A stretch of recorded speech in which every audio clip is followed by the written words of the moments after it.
Kevin Lyles, I'll never forget him running in our office going crazy. We like, what's going on? And he's like, they're playing Ja on Z100. They follow me, they beat me, everything you could think of I dealt with the hip hop police. Pulling me out my car, all of that shit. I make jokes all the time. I said I had Irv till he was probably about 35, 36. And then after that, he wouldn't listen. Like I'm my brother's keeper. You know, I'm still my brother's keeper right now. So we had Cash Money Click, which is Ja Rule, old and black.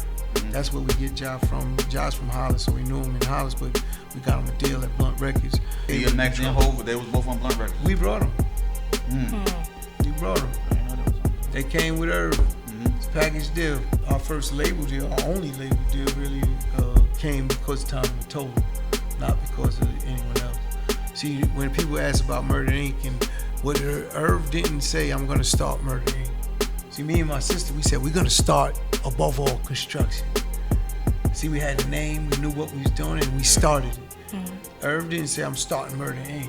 Irv just wanted to be the biggest producer in the world, and that's what I made him.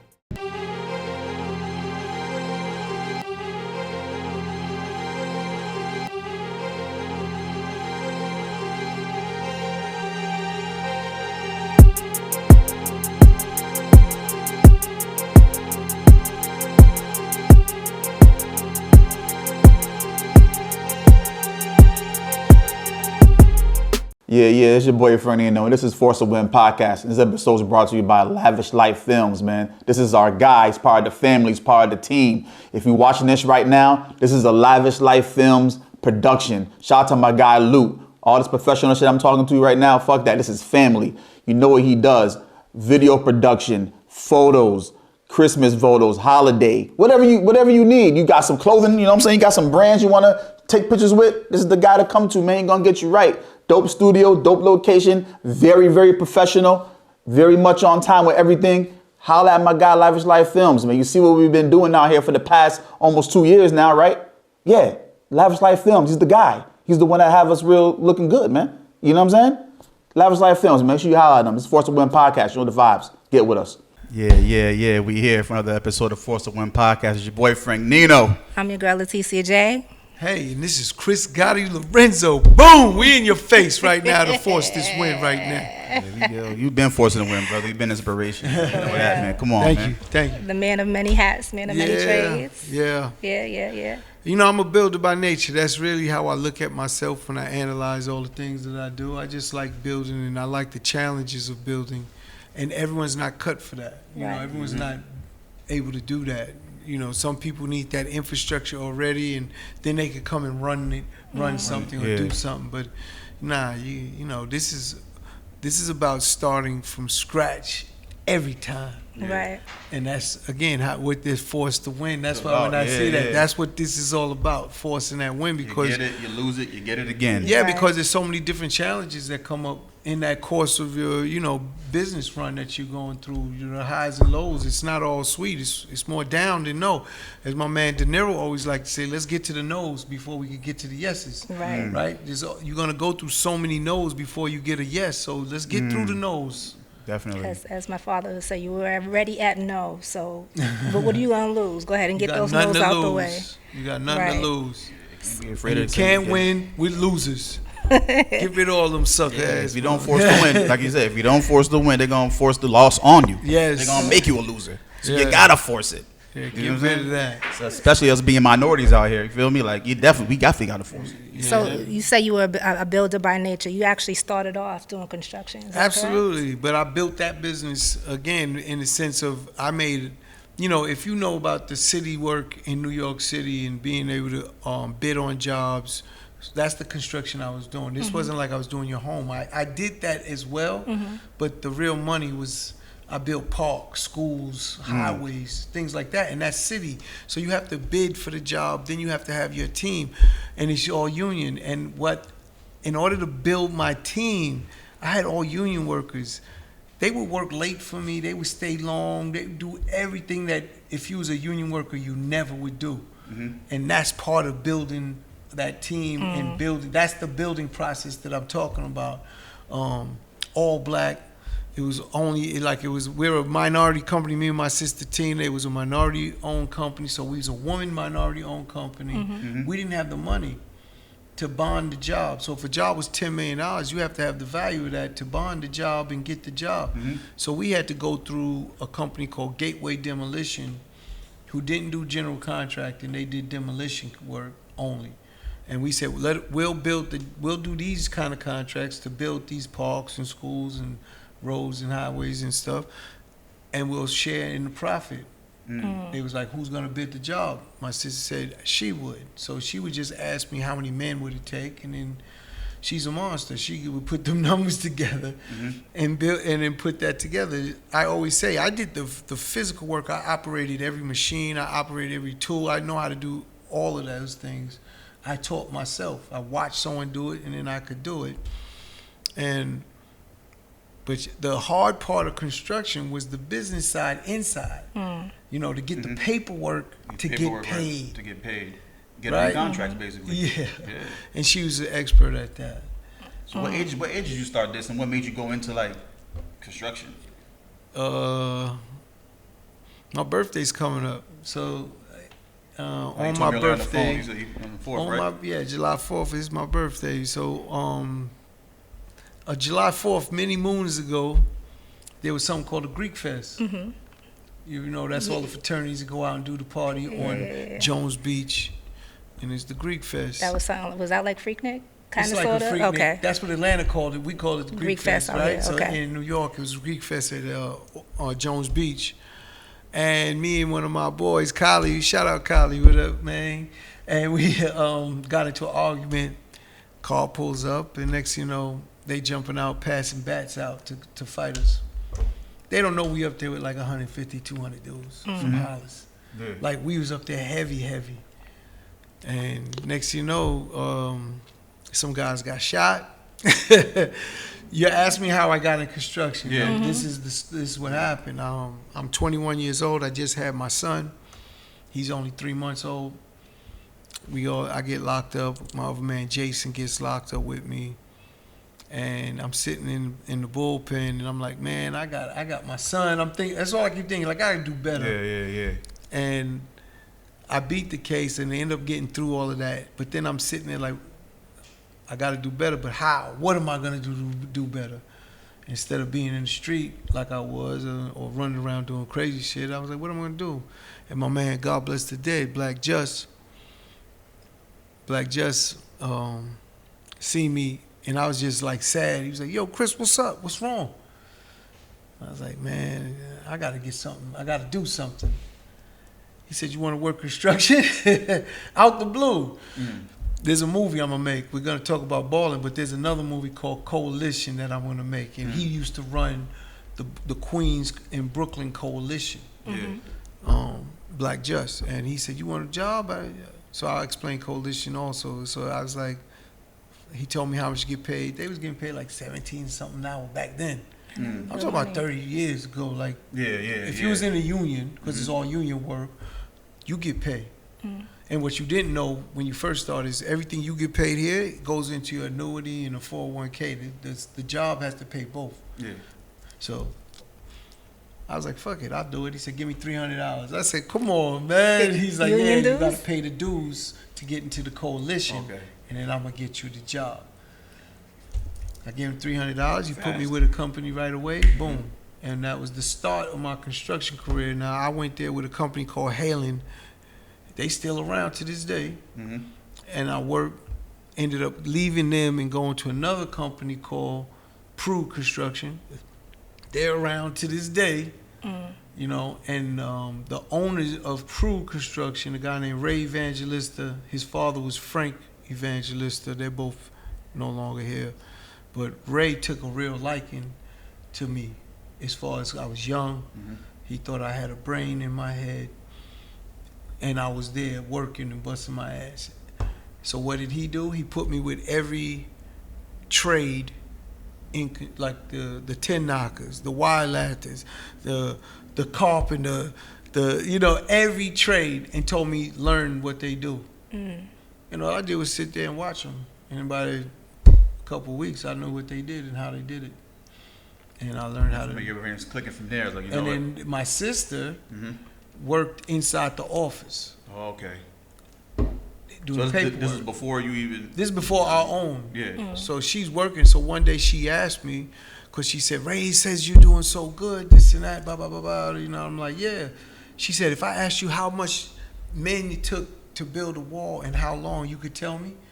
I said, hell yeah. That's easy. So she said, well, we're going to start bidding jobs. And that's when she found this guy, Ken Frolic, who owned Gateway, and then we put that together, and that's how we started. We was doing $10 million. Our biggest year, we was doing over $40 million in business and construction. So you always been about the money, always. And from that structure, You know, when I was young, like I said, when I was a young, I had the big cables and everyone, and I never sold drugs. I just figured out how to get money, whether it be you're just a by hustler. hook or crook. I was listening to one of your stories when you were saying something about what did you say, beefcake Charlies and McDonald's. Oh yeah, you know about that? Yeah. Shit went out there, huh? Nah, you know Al Monday. Shout out Al, he home. That was one of my caper guys along with Kali, and we would get the word from someone that worked in there in these different places. Like they pick up the money on this day. Yo, this is how much it's going. I'm like, what? I need that. Get that real quick. And we took the risk. Again, God protect children and fools. That's all. I was a fool. I never thought about consequences. And if you do any criminal activity, you should always think of what the repercussions might be. Yeah. What's the risk you taking? And I never even thought it would be always someone telling me, yo, we could do this. And I'm like, all right, let's do it. But when you get older, you start realizing how crazy and stupid you were. You know? And it's sad. Some people still don't realize. They Right, get older, but they you know, they still doing dumb the same shit. shit they was doing 25 years ago. You know what I'm saying? It's sad, you know. So it's afraid to say from learning how to do the construction, you know, being with your sister running that business, you took them skills and applied it to the music. Music was As far what as, I like- started first with my brother. Before the construction, we had a group that I was managing and chasing. Irv was DJ Oh, Irv. before I the took him construction. around Okay. DJing, battling and everybody. But it was he wasn't making no money. And then it got to a point where, you know, my mother, shout out Nene, she was like, I'm not raising no bums. And I had cars. I had everything. I had BMWs, Benzes, motorcycles, Ninja 1000s, and jewelry and everything. And then my mother was like, I ain't raising no bums. She's like, and I was like, leave Irv alone.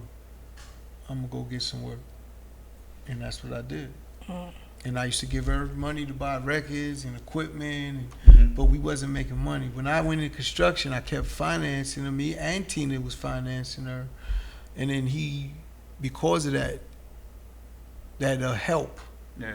you know, everyone needs help. Everybody knows that. Everyone has that story, no matter what it is. Everyone has who was the person that empowered them to become what we call outliers. Irv's an outlier. Outlier is someone that stands apart from everybody else. Irv is absolutely an outlier. So that's the help that outlier needed. You know, Bill Gates was given the keys to a college with all of the software in it, and that's why he became Bill Gates. It was if the man, I forget the dude's name, doesn't give him the keys to that, He doesn't do that. he never becomes Bill Gates, right? And knowing he was probably one of 2 people, maybe 3 in the world that knew that I'm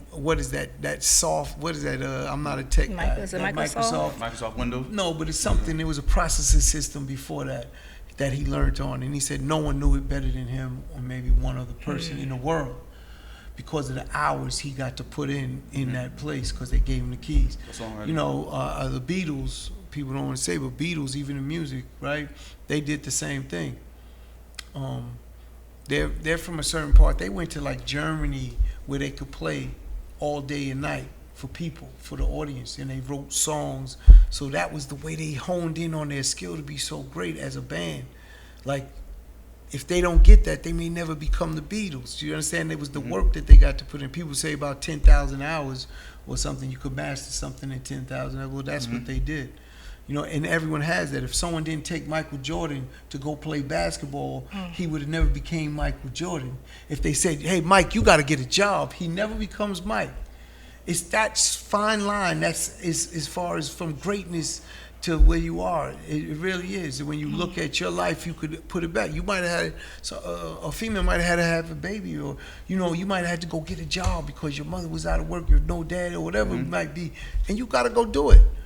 That little fine line changes your whole life. If you have that person that empowers you, that helps, supports you, and everyone needs it to become great at what they do. And that's what you did for Irv, basically. Yeah, Irv. Again, Irv's my little brother. I raised him, so I never wanted him to do anything I wanted. I did. What better person to come from than the big brother? You know. And then I seen something different in him, though. Yeah. See, I seen a talent in him, a glow in him, that was just not like mine. It was different. And he showed it. He proved it. So you brought him to the water. He drank it. Yeah. You know what I'm saying? Yeah. Some I make jokes all the time. I said I had Irv till he was probably about 35, 36. And then after that, he wouldn't listen. Like I have to send a message. He would hear you, but he would, like if I told him back then, go left, he go left. He wouldn't even question it. Go right, he go right. Jump, he jumping. Then he got to about 35, 36. And that's all the success. And it wasn't that easy. I had to send messages to get him to kind of listen. You had to communicate a different way. You know what I'm saying? Yeah, but it's all good. Like your best you know what I'm friend saying? or, you know To what I'm other saying? people, you had to send But messages. you know, I'm my brother's keeper. You know, I'm still my brother's keeper right now. No, to yeah, this day, Right. so. As you should. As you should be. And that's a good thing, man. You know what I'm saying? So you say you started this group with him, but it really wasn't making money. Yeah. Right? But No. then what was it, Top Dog? No, Top Dog's is production It's a company. production company. I manage Top Dog Productions. So that was after the group. That's after. The group was no money. It was called DEF Crew. Deaf Crew. Everything was deaf back then, right? Yeah, Everything yeah. was deaf. So he had a deaf crew. We had Romeo the rapper, Rozelle the golf-off noise. Shout out Rozelle, monster, the best beatbox dude in the game still. Rozelle the golf-off noise and DJ Irv, and that made up the deaf crew. And then I took them around battling. We won record deals, everything. No one ever came through with the deal. Marley Marl, that did all of the, like the Biz Marquee and stuff. We won contracts with him, but we never got a deal. We never got what we won, you know. And but again, God worked out in them in serious ways. You know, Murder Inc. ended up becoming what we became, you know. And then the group was broken up, but Irv never stopped. He found Mike Geronimo, who Mike Geronimo. was the first real, let's say, person that. But Mike Geronimo, was he ever signed? He wasn't signed to Murder Inc. No, right? Mike was independent. We put him on Blunt Records, Yeah, Blunt, and we ran Blunt Records. Inside of Blunt Records, let me just so you So you know, ran Blunt Records before the Murder Inc. situation. This is before Murder Inc. Okay. we had Cash Money Click, which is Ja Rule, O and Black. That's where we get Ja from. Ja's from Hollis, so we knew him in Hollis, but we got him a deal at Blunt Records. But the crazy part of Blunt Records, you got Little John, you got Pitbull, DMX, Jay-Z, all was able to be through Blunt Records. They was If on they Blunt only Records? had some brains over there. So Blunt Records was a company called TVT Tunes. Yeah. TVT Tunes is Television Tunes. A guy named Steve Gottlieb that owned it. He never did hip hop. We took the hip hop division, blew it up, and then he started bringing in more people like a Brian Leach. Shout out Brian Leach. You know what I'm saying? All of these people came through Blunt Records. That's how big they could have been if they was So able to DMX and control. Hov, they was both on Blunt Records. We brought them. We brought them. I didn't know they was on Blunt. They came with Irv. It's a package deal. And then he had all the success with Mike. And Leo seen Mike Geronimo's record keep getting played. And he was like, who is this guy? And then he called Irv along with every record label trying to sign us. And we ended up with Def Jam. Leo, Because Mottola trying to get with you too, right? that came later. I came later. That's after. Mottola was not the first. This is the first steps of us getting into the very early days of the music industry. Irv was just an A&R. I was his assistant. Your first label deal. Our first label deal, our only label deal, really came because of Tommy Mottola, not because of anyone else. See, when people ask about Murder Inc. and what Irv didn't say, I'm going to start Murder Inc. See, me and my sister, we said we're going to start above all construction. See, we had a name, we knew what we was doing, and we started it. Irv didn't say I'm starting Murder Inc. Irv just wanted to be the biggest producer in the world, and that's what I made him. So Top Dog, I'm running his production company, and I started signing producers, and the rest is history. Irv's still in the Guinness Book for the longest run at #1 of most hits in 1 year. I think he's 48 weeks at #1. You know, Who was the first producer that you signed, and the best producer that you signed under that label? for me, it's Chink Santana Out of DC. out of DC. What up, Joe? You know what I'm saying? And look, Seven was incredible. Little Rob is amazing. These are the producers. Little Rob was Irv's first producer. And Little Rob was incredible except for one thing. He didn't make a lot of beats. So when we get more in demand and I'm selling these beats, because now I'm with Top Dog and I'm selling beats all over, I need inventory. Yeah. Like, let's put it in business sense. I need inventory to sell. Yeah. I got no inventory. He make 3 beats, I sell 3. I mean, he make 4 beats, I sell 3. Like, he made quality, not quantity. So, but those 3 beats is going like this. Where's the rest of these going? So I told Irv I got to start bringing in More talent. and that's when I brought in Chink. Was one of the main ones I brought in, and he's quantity and quality, and he just started cranking out joints, and then I'm serving everything, and then Seven comes because one of the Irv's friends that he was dealing with, I think her name was Erica. We used to call her Tumbleweed Why y'all call a girl tumbleweed? because you're from Texas. Oh, You know, there's a whole story behind that. But I ain't getting into. I thought it was because her hair was jacked up No, or something. All right. Tumbleweed was in a bunch of our videos. Okay. But she comes and says she has this producer from Kentucky. Is so Seven comes to New York. We don't even know. He don't even know what he's doing. He just gets up here and finds her. Had no money in his pocket, nothing. Like his story's crazy too. We didn't know he was signed to James Prince from Houston. Yeah. He doesn't tell us, so we sign him. Start making incredible records with him. Next thing you know, Jay's on our ass talking about we owe him some money. So I have to go out to Texas and talk to Jay. Which everything, Jay's family, you know what I'm saying? Now he is, but that's how we became family because it was on some real shit. Yeah. That's how a lot of things come about, though.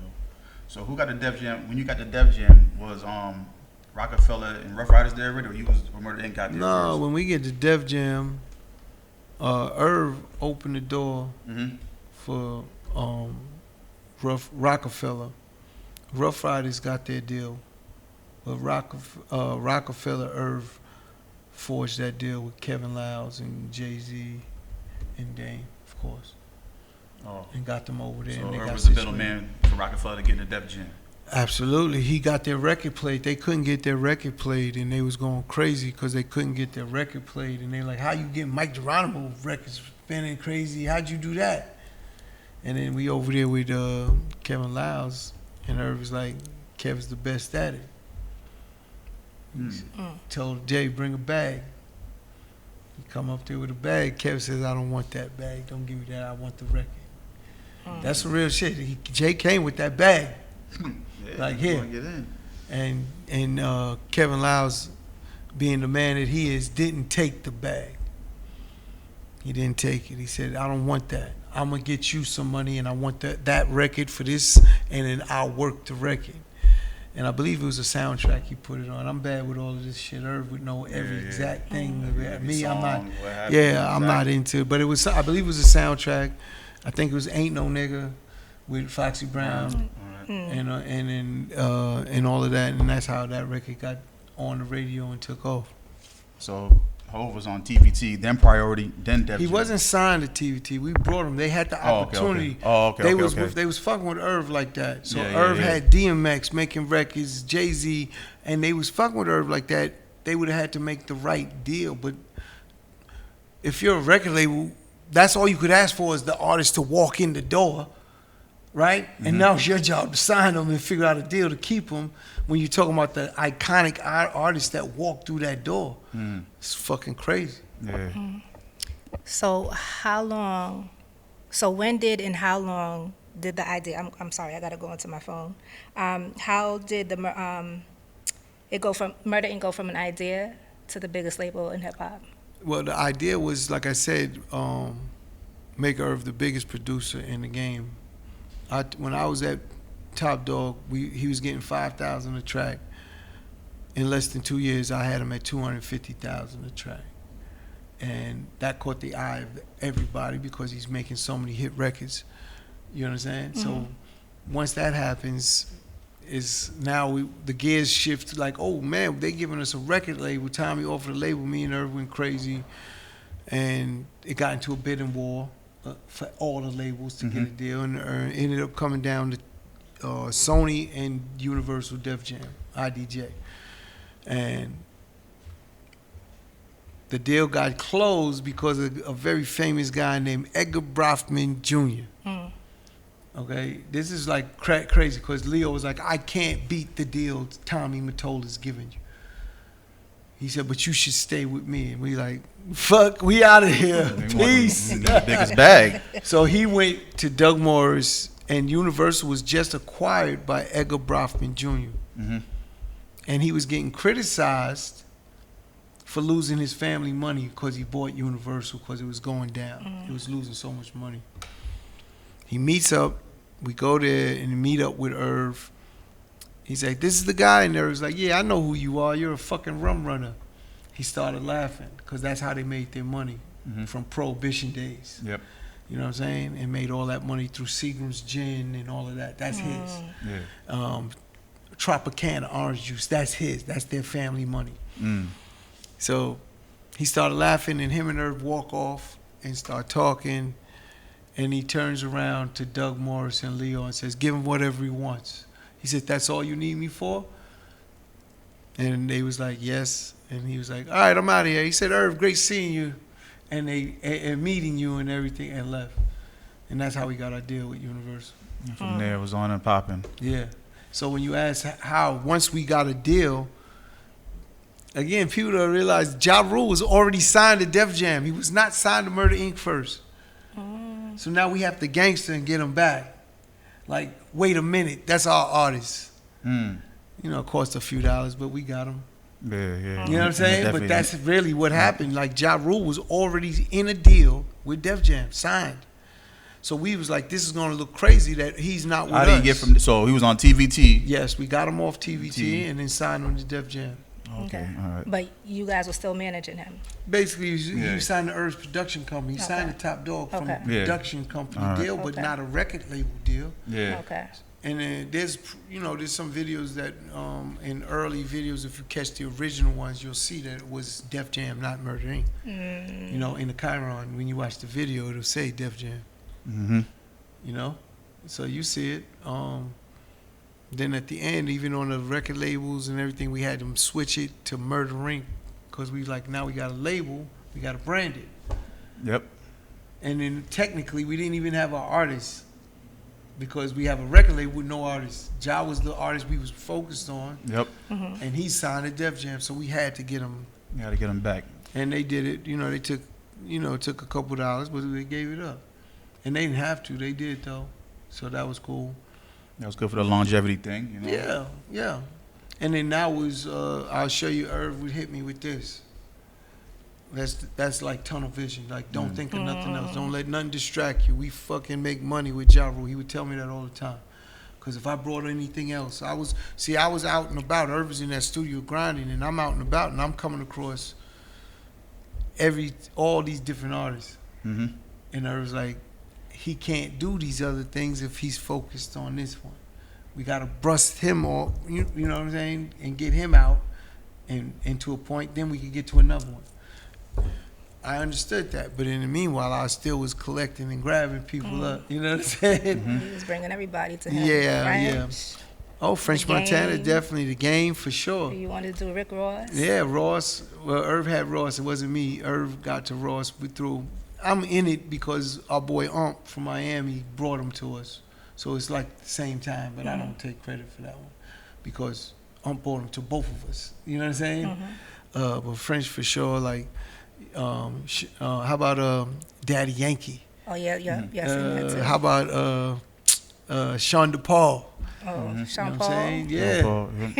You know what I'm saying? Those are some of the big names. There's a bunch of others that we had, but we didn't get to because Irv was like, I'm over here. Yeah. And, you know, look, it worked out for all of them because they all became very successful. Right. But at the end of the day, Irv, even when I first got Ashanti, he wasn't listening to nothing. He kept hitting me with this, like, yo, we make money with, like, I'm like, yo, she's good, and we make money with Ja Rule. Fuck out of here. But you kept her in the tuck. You kept her in the tuck though. So the way, remember I said when he got to a certain age, I couldn't really Yeah. get him. He's at that age. He's the number one producer in the game, you know, killing it. And Fat Joe calls me up.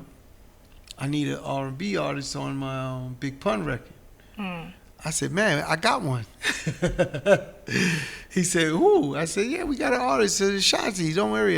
He's like, yo, if she could do it, come to the studio. I get the studio, I call her up, like, come on, let's go. She jumped in her little Honda Civic and got right to the studio and went to work. Pinned that shit right up. Joe's like, yo, who is this? Yo, she's nice. I said, yeah, that's our new artist. Irv never heard a song, nothing. Yeah. I said, do me a favor. He said, what's that? I said, call Irv. Tell her she did her thing. Now, I was already talking to Irv. Yeah, you're ready. But he kept hitting me with the... So you had to get to him another way. Yeah. And that's exactly you did. Have So Fat when Joe called him, Yep. Irv called me shortly after that. Yo, what's up with this girl? Yo, bring her up to the studio. And that was the day he listened. The next day he listened. But that was after the Big Pun record. So has Irv ever brought an artist that you wasn't agreeing with at first? No. Whoever he bring, you just say. It's not that I said. Irv has a ear. Irv understands music. Irv has a vision. Irv is a visionary. So when he even if it's a genre of music you don't know, when he explains what he's gonna do marketing wise, you like, oh shit, that's it. I gotta go with this. You understand? All right. And then you gotta be open minded to being more than just one style of rap, one style of singing. You know what I'm saying? And that's Irv. Irv worked on rock groups. It didn't matter. You know, and he could do all types of music. It didn't matter what it was. And he had an ear for that shit. And he understood more than the ear, he would have a vision for how to break it in the market, which is more important to me than the record itself. You know, how many hit records have you heard that never became hits? That's because they can't execute that entrance into the market. That's hard. And that's his gift. That was one of his gifts. One of his gifts in the music. Because it is hard to break a record. Man, you gotta know the business. You gotta know what's going on. Yeah. You gotta be a certain type of visionary. You gotta see things before people can see it. You know, think of a record label, Universal, Warner Brothers, Sony. That type of label. They have all the relationships, all the money. Yep. They could manufacture hit records. You know? Do you understand what I'm saying? Like, we get the best writer, we get the best producer. We're gonna make some fucking hits. Yeah. That's their mindset. They have that. The part they don't have is the vision of the people. See, timing is everything. You could have the best record today, but the world's not ready for it right now. You have to know when they're ready and why, and then do the marketing for it. And that was Irv's gift. He understood that. I feel we have that. I have a lot of that as well, like an understanding of the timing of things, when it's the right time for it. You know, time is the reason for all successful business. Doesn't matter, whatever business, it's all about the timing. We had records that we worked for 2 years before they became number one. That's proof. It's timing. Right? You know, think of there's so many groups, like if you understood their careers and their journey, the Black Eyed Peas, shout out to Black Eyed Peas. You know how long they was waiting before they got popping? And Jimmy Iovine, probably arguably the best executive ever in music, Think so? Okay. understood exactly what I'm talking, that timing and when the people's ready for it. Yeah. And he knew how to, even though they were signed for years, he knew how to wait and hold them, do a little something, keep them lukewarm. That's really the art form of hit making and the mastery of the music industry. Yeah, just because you got it right here, don't mean you got to put out ASAP. You gotta understand that. Yeah. But you gotta have your hand on the the pulse. Yeah, yeah. Leo, again, another top exec, had his finger on the pulse of the culture, and whether he got it from us, Jay-Z, DMX, it don't matter. He got it. You understand? It don't matter where he got it from. Yeah. He had it. He understood, and that timing of what I'm talking about, he had it as well. No, time is definitely. I just feel, me personally, no disrespect to Leo. I just feel Jimmy is really him as the exec, and because of what he did with Dr. Dre, maybe that's why. Because I felt Leo should have did that with my brother. You understand? Like that to me is the difference. That Jimmy would do that with a Dr. Dre. Well, you're a visionary as yourself. Like, we interviewed Dex, and he was telling me about adventurous music. Y'all was on that streaming. I'm talking about back in like 2010, like 10, before, 10 we yeah. started at Ventures, but I actually wrote my business model and business plan in 2009. So where did you get this idea? Because I in just 2000 seen the future. I seen the labels are gonna be, let's say, obsolete or less needed. I seen the swelling of independent artists. So when did you start seeing this? You started seeing around 07 that? or 08. Okay. See, with the power, with like when the labels started getting bigger, Yeah. and the more artists I'm dealing with, right, that want to be on the label, then I'm like, there's nowhere for you to go. You understand that? There's nowhere for them to go. I don't care how good they are. I can't do all of them. That's the problem. So what's the solution? What's an answer for them? It's distribution and do it yourself. Find some money, get partners, figure it out. It's business. There's always money for an idea. You just got to know how to get to it. That's fact. Are A&R still relevant in this day? Yeah, they pick up the music and hand it off. They're not relevant. There's no, and again, no disrespect to none of the A&Rs. Here's why I don't feel the relevancy of an A&R. They're crippled with their power. If they go out, and I'll use Irv as an example with DMX, okay? And the reason why DMX was different at the time, no one took a chance with this guy. I know in hindsight, everyone's saying, what, are you kidding me? Not one fucking person wanted to fuck with X. He was very raw and different in that moment, that timing of it. And in the industry, Diddy's killing it. Shiny suits and all. Everything is real clean and pretty and everything. And here comes this grimy, barking rapper from Yonkers. Yep. Who wants to fuck with that? What A&R is gonna risk their fucking job? See, that's why there's no A&Rs today, because the labels won't allow you to risk your job to go out on a limb because you have a vision of where this artist could go. That's why the music industry's down. They won't allow that. No more visionaries, basically. They won't allow them to be. Yeah. They put them in a box, and if you don't fit inside of this box, meaning how much numbers are they getting? What is this? What if you're not in that metric and you went outside of that, you are gonna get fired if that shit don't work. It's not even a question. That's the problem when you ask about A&Rs. They don't have that ability no more. They're still out listening and chasing down artists, but they're really like stockbrokers. They're just going on the internet and finding them because they see the numbers. You understand? Yeah. It's a difference. It's a difference, and that's, to me, what the record industry and the music industry is missing, is allowing those incredible, talented A&Rs to do their fucking job the way they're supposed to, not just by the numbers, because you could get any fucking moron to read the numbers and see that and say, all right, it's a safe bet. Let's put some money in there, safe. You guys do like technology these days, though. Let's do the technology too, I think. Well, technology, AI. Make it easier for everybody to be a rapper, be an artist. So, it's like now build yourself up, and then and if you build yourself up enough, then the label gonna come look and be like, all right, let's see what this guy's doing. He's making some noise. You got to come prepackaged already. There's no artist development no more. This guy has talent. I see the vision. And that's like a totally unfair request of an artist. No development, nothing. Yeah, you got to develop yourself. yourself. You got to be him. Yeah, you got to develop yourself. Yeah. You got to learn the business. What else is a disadvantage, again, in my opinion, and I could be challenged. Anyone wants to challenge me, I'm right here.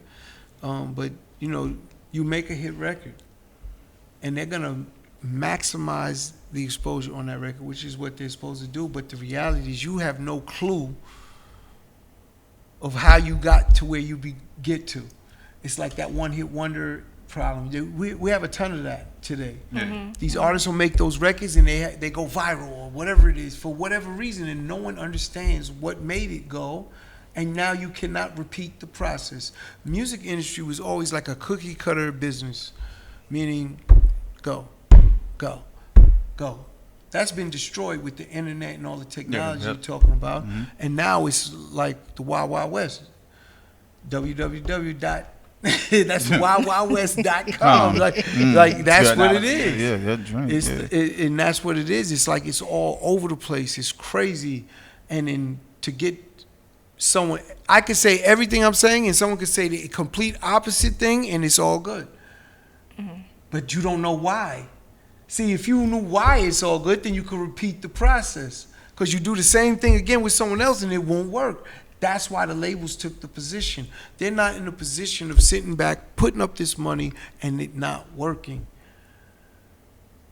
They're not in that business. They wanted the safe bet. Remember, they took all of they own everything. They're not gonna play that game. They're not in this business to just give away the money. So And if they do, you're fired. Who made that decision? Call them in here. You're done. yeah, we did an event the other day. We were selling merch, and it was this girl that came up, and they were like, "Oh, she's so hot. Her numbers are off the hook." But her numbers were off the hook because her talent was so bad that people were just resharing. But in her head, she's thinking she's popping, and I wanted to be like, "Girl, go sit down somewhere, please." Oh wow, she's going viral because she's trash. Because she sucks. She sounds That's like the Biggie. game now, though. Like, I feel like I don't really call nobody trash anymore. I just feel like, Oh, be quiet, dump You know, records. I know people are trash, right? But I'm not gonna go out and try to like demonize. You're fucking trash. You should stop. Right. Because these days, the way technology's set up and everything is just like, Lou, you hear this? Once you learn the business, a trash rapper can get on. You can get that hit single. You can make, you know what I'm saying? If you learned the business. You know what I'm saying? It's kind of hard. I mean, and then this trash rapper I'm talking to, right, can laugh at the nigga or laugh at the person who really has talent, but they ain't learned the business. All that shit don't matter. They can't get numbers. Exactly. This trash rapper got the numbers though. He know how to get We see them this numbers. every day, but we so quick to call somebody trash, which is true. There's a lot of trash rappers, but for some reason they even have somebody in their corner that learned the business. They got, you know what I'm saying? That trash shit happens. Again, I don't critique someone's It's music anymore subjective to me. because I don't own it. Okay. See, if Yeah. I was the one putting it out, then I want it to be a certain way according to me and what I like or not like, and you know. But if it's not something I'm involved in, good luck, God bless to everybody. It's the Wild Wild West. You can laugh at this person. They going viral. They're whack. All right. So with your platform, are you picky on who you work with? Or No, it's just not whoever? at all. It's open. It's open. Well, Adventurous Music is And like a it's open. like a distro kid, like Yeah. a United Masters. Well, it's You know not what I'm like saying? them in. It's only. Well, no, like no, them I'm in saying the, as it's far only as like just- them in the sense of You can- distribution. distribution. You know what I'm You saying? know, as far as what we're accomplishing and getting to is really empowering the artists and making sure that they understand how to actually monetize their business the best way possible. That's it. No, You're I- your own independent record label. That's what, stop looking for the handout. Universal ain't calling for someone to pay for their shit, right? You're independent. No, it's your cause. Now, if you get a partner, don't act like that partner is not entitled to whatever comes along with being a partner based on whatever money they put up. Most of these artists don't understand that. They are so one-sided in the greed of what how they look at it. They don't understand the business side of it. You gotta learn the business, man. You gotta But understand business. every day, fair exchange is no robbery, right? So that's it. Just make it a fair exchange. And when I hear all these artists complain and cry about their publishing, and why'd you sign it away? See, I'm a man, meaning if I do a bad deal, I gotta live with it until it's over. You gotta own up to it. There's nothing that's forever. So you have a timeline on that deal. So honor your shit and get through it and get out. I just put a record out through Adventurous Music. You know what I'm keep saying? going now. Yeah, Let's yeah, go. You know, Frank, And- don't play with me. Just and- keep them coming. Yeah. And what I like about Adventurous Music is that, you can talk to somebody live. Like, Yeah. I had a little problem. I called my man Dex up. Come What I'm on. saying? He hit me. Like, all right, this is what we're gonna do. We're gonna do this. You We know- do the email. You guys email right. You guys email fast. You're not talking. We to have some, 86% retention. Yeah. That means people that came from all them other platforms, when they get here, they don't leave me. They keep coming. Because that's the reality. There's no one to actually help them. It's not easy running a label. Everyone thinks it's easy. What do you think? It's easy to do this shit and I don't understand know. it? I don't know. And then there's no other record exec except for, let's say, Steve Stout, United Masters. Shout out Stout. Mm-hmm. That has real label artist experience in the way we do. Like, you know, the amount of knowledge we have from a label standpoint to pass on to an independent artist is bar none. It's him and me, and that's it. And I feel he probably elevated to a level where he's not wanting to be part of that like I am. And still am and do it on a daily basis. Like I always say, there's no executive that heard more independent artists than me. There's no way you could have been able to do that. You know, there's no way. I'm on a company called Avenue AR. They all submit their music and I critique their music. There's no, again, I don't worry about competition. You know, I would shout out all of those companies, Distro Kid, United Masters. There's room for everybody. So I'm not worried about it. I just know what I want to do for my audience, my people, and my that come to my platform. That's it. It's my agenda. You know, and I'm gonna service them the best way I can. You know, we just keep pushing. Just keep pushing. So these days with streaming versus back when you was in the game, you know, actually selling units and CDs, you feel me? Give me the differences to you. You know what I'm saying? Do you feel like now, because right now you don't have to, it's all digital, so you don't have to manufacture nothing. You don't got to pay to make nothing, but you're only getting 1/3 of a cent for every stream. So some people, you know, some people's on some people look at it like, damn, well, I don't got to pay for nothing, but now you have to pay for marketing to get people to actually listen to your music, whereas before, you know what I'm saying? That deep side. Yeah. What can you do with technology? Like before, like I didn't know back then, like this piece of me back then was like the independent artists. I mean, the independent labels like Land Speed. What else out there? Maybe like a Koch or something like that. Like to me, there was like the Apple, the Spotify's back then, back in like early. You feel me? Like if you couldn't get a major deal, you can go to Land Speed. Land Speed. Get a deal with them, yes. Land They Speed didn't was just in take Boston. Everybody, but they didn't just take everybody. No. You got to have some type of motion. But if you got a bag and you can press up your own CDs and all that, I think you can go there to them like, yo, listen, I got this. I got a little money. I want to. Do you think it would be better today if we could press up our own CD right now and hand it out to everybody? Well, back then, Walmart, Strawberries, you know, all these places was the places where we sold the CDs at. So you can't get in there if you're just a regular Joe Smo. You got to go through somebody like if you're independent, through like a Land Speed or a Koch. I don't know what the ones. You gotta have someone behind you. If you can't get to a major. To endorse you. To endorse you so you can, you know what I'm saying? Listen, I did all of those things. Yeah. It's a grind. You know, it's a grind. Shout out Alan Grumblack. He used to run Koch. That's my dude over there. But it's a grind. No, definitely. It's a grind. What's the difference? You grinding with CDs, or you grinding with a flash drive, or you grinding with your streaming or Spotify, right? It's a grind. And today, money could be made from other ways because if you get your numbers, or you could get a sponsor now. You could like as an independent. As an independent, you could get a sponsor now, and get your own sponsor, and they'll put up money, and you just got to know how to spend the money. You know, you could get shows like it's to me easier to get shows as an independent today than it was before. Why is that? Why? It's just more plentiful. It's more opportunity. How many places you go and they're doing independent shows all the time in every state now, like easy. But they actually paying independent artists. You talking about like showcases? Are you talking about? Or are you talking about like artists actually selling hard tickets? Even if it's a showcase, even if it's a showcase, there's money at the door, right? People got to pay to get in there. People are gonna drink. There's money being generated. It's your job to cut a deal as an artist. It's your job.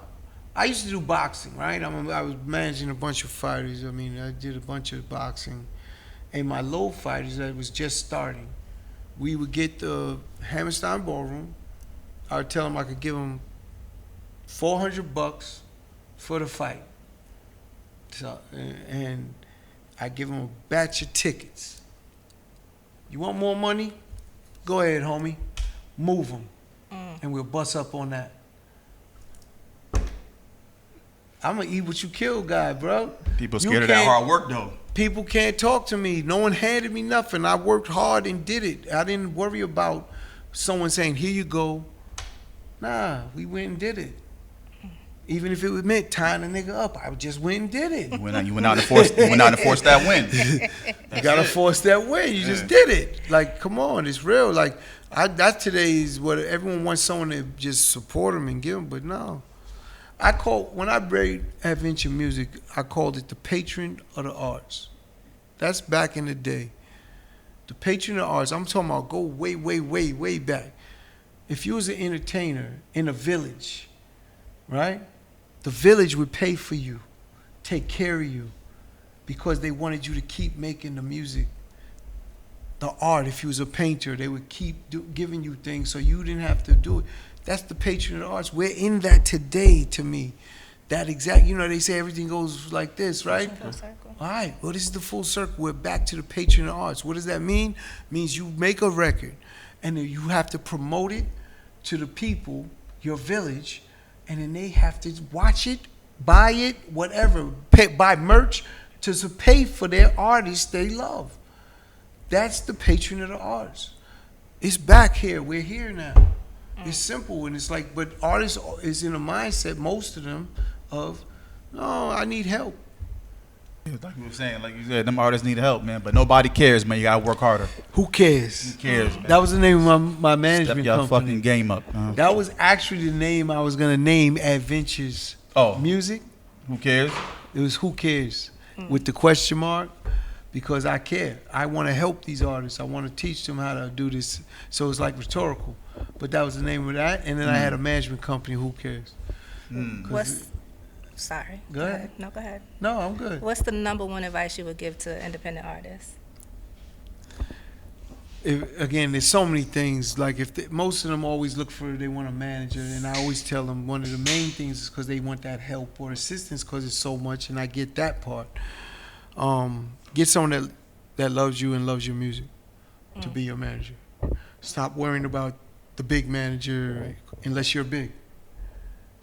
It's business. If I'm a big manager, I don't want to fucking waste my time with you if I'm not making money with you. So you're going to get pushed to the back burner, and you're going to be like, this nigga ain't doing shit for me. But if you get someone that loves you, they're going to try their hardest and loves your music, they're going to bust their ass, man, and you get that person and let them be with you. And if it means being your partner, whatever, you let that happen because that's fair. Fair exchange is no robbery. But they're going to try everything to help you. And you get caught up when you're an independent artist, you know how many doors get slammed on you. They got to keep taking that and keep coming back, and accept the little wins. Accept the little wins. They always get caught up on that's not big enough. No, you got to accept the little wins and build on it. Yeah. You know, that when I say I'm a builder, that's how you build. It's those little wins and they add up to big wins, but you got to keep going. You can't stop. Consistency. That's why I said when you ask that question, there's so many things that is so important for an independent artist. Consistency. Go ahead and drop an album today and then don't come back for months and months. All your friends that rap is putting out stuff. How you expect your fan to stay and wait for you? And you not Drake. Right? You not Drake. Even Drake and all of these big artists, Kendrick Lamar, they keep hitting you with music. Yeah, you got to. They not letting it wait. It's too much music out here. There's too much competition. Too much music to consume for the consumer. And guess what? You're in competition with the Kendricks and the Drakes of the world as soon as you release a record. Yep. You're getting judged whether you understand it or not by that standard. So if you don't have your music is the best way you can, and you losing. That's true, man. Okay, so not only do you have Venturous music going for you, right? You also are into producing films, right? That's right. So what's the latest? Ballin'. What's the latest project you got going on now? Come on, we have Ballin' out right now. We was number one for the first 2 weeks. Hopefully we'll be number one for the third week for the new black films on Tubi, which is great for me. I've been part of many films, never where I had the full control with my partner, Rich Black and Andy Entrada. Shout out to Rich. Yeah, shout out Rich. And Andy again, shout out Andy. We have a company called Arc Films. That's Andy, Rich, and Chris. So that's Arc. And we formed a partnership. And again, it's been a great start, and we're just going to keep pushing. We have another movie coming out right behind it called Night Shift. It's a scary movie. Strippers Wait. strippers in a strip club. Night Shift. And Scary getting killed. movies and a horror strippers? film, yes. Okay. A horror film, but we keeping it's a horror we stripper keeping movie. the hood right there, and then we have another movie we're filming right now called Cuzzo. After this Cuzzo, we'll be probably once we see how good balling does, we'll go and start balling too. I don't want to ruin it if you didn't see okay. it, No. but it does end with a to be continued. Okay. Got Lance Stevenson. Shout out Lance. Safari, Trey Cheney, Rebecca, and Brenda Paulino, who's a new person, like a new actress, and so I give opportunities to people, and she did her thing as the leading actress. She's married to Lance, and the character's name is Jalen King, and her name is Malaysia. So they did their thing in Safari Samaj. So it's all good. Safari plays like a Stephen A. Smith. Shout out Stephen A. I was just with him the other day too. But he plays a Stephen A. Smith character. He works for Clash TV as a sports analyst, and Lance is like the best basketball player in the NBA. That's the role he's playing with a wife. And then the plot twist. There's a bunch of plot twists inside of plot twists. How'd you go about picking your cast? Oh, man. So I have a formula for newbies, for these types of films, low-budget films. You have to want it, right? If you don't want to do this, if you're looking for money, this isn't it for you. It's not that. I need you to have the passion that you like the script and you want to be involved with this. That's like number one. If I don't see that, I don't want you. Right, because it's hard work. People think it's a movie. Oh, it's glamorous. It's all glitz and glamour. It's after it's done. To make it, it's hard work. And then it's not a lot of money. You got to know how to cut corners where you can, and calling on favors where you can. And we did it, and again, we spent probably $500,000, which is not a low budget film. That's to produce the actual film and marketing, or is it? That's everything. That's everything. Okay. Yeah. That's all in. And we just starting marketing now. So we're on Tubi. With Tubi did us dirty. They released without even telling us. Oh, really? And then I found out that's typical for Tubi, which is kind of crazy because they're technically your partner, and they should want you to market and promote your product so they could get more money as well. And that's something I'm trying to talk to the right people up there, but that is terrible business.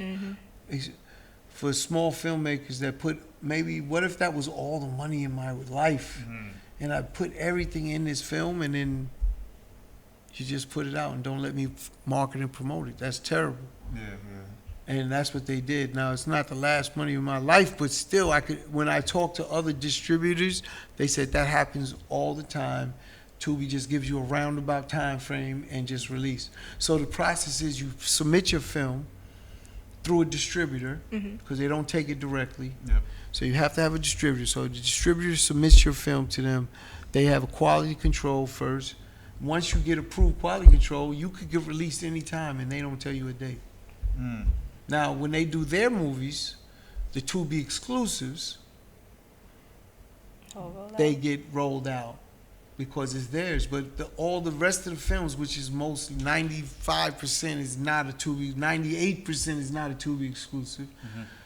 You're dealing with independent filmmakers, and they're not giving them the chance to market and promote, and that's terrible business. So how did you find out that it was released? Did you get an email or something? No, one of Safari's friends told him, oh, wow. Yo, your movie's out. And he called me and Rich. And we went and seen it, and sure enough, it was out. Not only was it out, but it wasn't even the right version. So I had to get the version switched, which they did in a timely fashion. Thank you for that. Again, and people say, why you stay with them if they're so bad? I say, because they're still the best place for black films. For low budget black films, I was there's gonna no ask other you, place. Why you pick Tubi? Why not Amazon or Well, you know, is it Amazon. more politics involved? No, it will be on Amazon. It's going to be released on Amazon. It's going to Yeah. be on Peacock and all these other networks. Okay. All right. But the reality is, my audience, my culture is not on Amazon. That's not where you go watch these films. You go to Tubi to watch these types of films. Yeah. I got over 3 million views in less than 2 weeks. Oh wow. Exactly, with no marketing, no Wow. promoting. So- That's my audience is there. Now we need to get companies like America New, Dame Dash, who has his own distribution. I mean, you know, film place. New Generation. Vicky, she has her own distribution. These are the places we have to own and control because Tubi's owned by Fox, and I can't help but think that they don't want to deal with us just because of the way they're handling us. Fox TV? It's like, okay, Fox, yeah.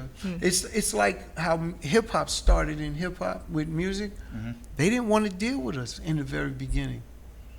That's how I feel Tubi is. Hollywood definitely never wanted to see black films being made for $20,000 and making $1 million, $2 million, because that's what happens with Tubi.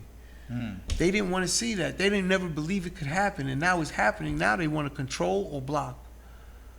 They don't want it to continue. That's for damn sure. They want you to have to go through them at a certain level, and it'll get rid of all of the, let's call it riffraff, right? The guys that made those low-budget films that went viral because the guy's on the floor twitching and he's talking. He's still talking and he's supposed to be dead. But it went viral, so you got to understand. They don't want to see that, and they don't understand that why is this working? Why does people want to watch this? They can't act. They can't do it. Yeah. Yeah, there's a market for it. It's our culture. We will accept it. Yeah. We'll make fun of it. We'll make We'll memes make out fun of it. We'll make memes out of it. But we're everything. gonna watch it. But we're gonna watch regardless. it. Yeah. And you know, at the end of the day, that's, you know, we have to support our own. And I know those two networks that are there. Like Tubi has 110 million in audience on subscribers or whatever. Yeah. If Dame had that, this wouldn't be a conversation. If Vicky had that for New Generation, New Generation TV, we wouldn't have that discussion. It would be everyone. How do you know, Eyeballs. You being the exec, how do you get That it your is. movie, The- your movie channel or whatever, you know, to sound like develop you're doing? that, you Yeah. have to get people. We have to support it. We're supporting Tubi. Why are we supporting? Is it Why? Is there a certain amount of marketing dollars that Tubi's putting out for us to support Tubi, or what do you? Tubi Why are probably we has the including- largest- why are They we- built here. It's just like YouTube. Why are you on YouTube and they don't pay you? Why are you on it? Why is every podcaster put their shit on YouTube? Because you get the numbers there. You get the eyeballs there, which will lead to other opportunities. Yeah. Same exact reason. So if you go to Dame, he doesn't have 110 million. How are you going to get the eyeballs to help you? That's the problem. He has to build it, and that takes money, and that takes time. Same with Vicky. It takes money and time. It's all right. But we have to start supporting them. We have to start putting our movies. I'm putting both of them places will have my movie on it. I don't care if it gets 10 views. It doesn't matter. Because I have to support both of those entities in order to make the change that we need.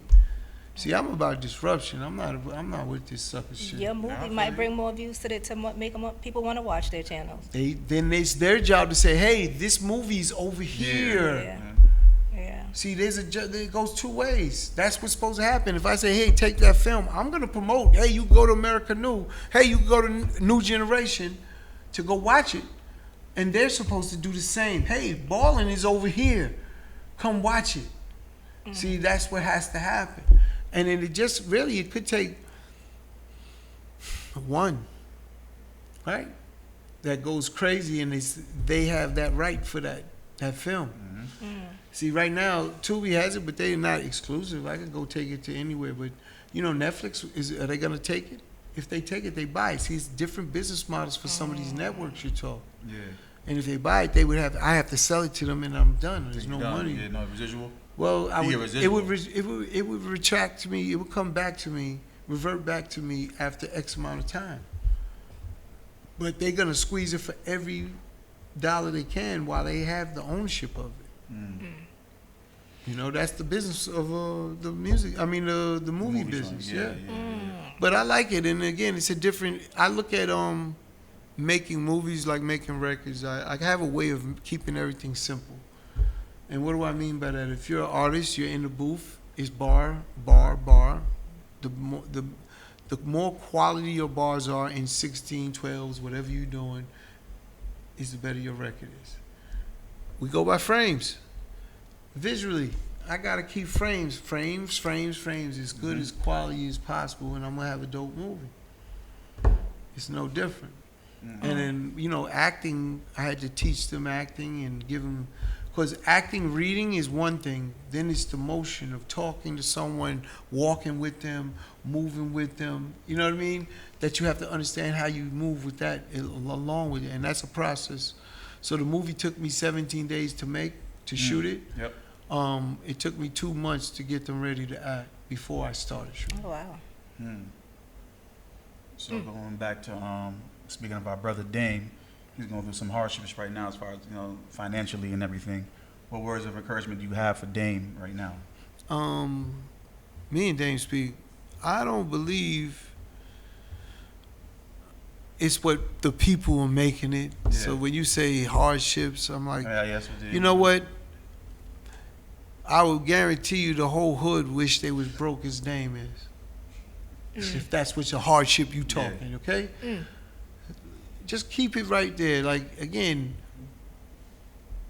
people, Donald Trump, I think he went bankrupt 6 times. Yep. It's business. So Ups hardships, and downs. Yep. hardships, unless you know that man's personal financial list of all the things, you can't talk that. Now, I know more than most Yeah. because I talk to him, but again, he's in business. He's in business, and there's things in business that protect you.